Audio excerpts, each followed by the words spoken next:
C'est intéressant de voir à quel point est-ce que la nuit peut peut-être changer nos comportements.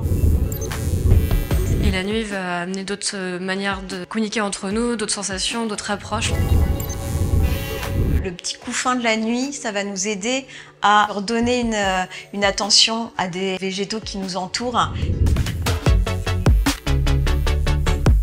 Nuit verte sur Sèvres, ce sont 2 temps forts qui auront lieu près de Pirmil, à la Cambuse.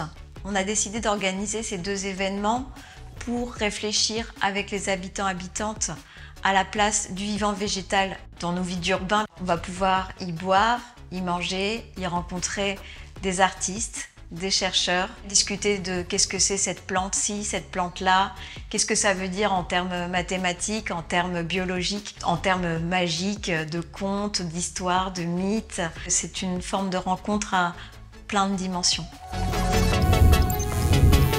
Les escapades nocturnes, c'est 3 soirées au départ des ateliers Magellan. C'est l'idée d'inviter le public à passer une soirée conviviale, boire un verre dans le lieu. Puis vers 23h, on propose un spectacle d'art de rue qui est suivi d'une randonnée de 2 voire 3 heures la nuit dans le quartier. L'idée, c'est de se balader sur le quartier Malakoff, sur les bords de Loire et un peu dans le quartier Euro-Nantes. Et là, on est accompagné par un guide et chaque soirée a une thématique différente. Les sons et les lumières, la nature de la ville, l'imaginaire.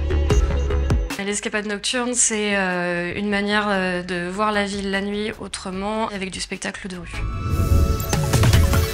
Avec l'association Le Labo des Savoirs, nous proposons un plateau radio qui est dédié à l'exploration des foules. Cette émission d'1 heure sera enregistrée en public et diffusée sur Prune. La foule y sera abordée comme un objet, à la fois sous le prisme des sciences expérimentales, on peut penser aux mathématiques, à la mécanique des fluides, mais aussi comme un objet social. Qu'est-ce qu'elle peut nous apprendre sur nos propres comportements sociaux lorsque l'on est dans un groupe par rapport à un comportement individuel ?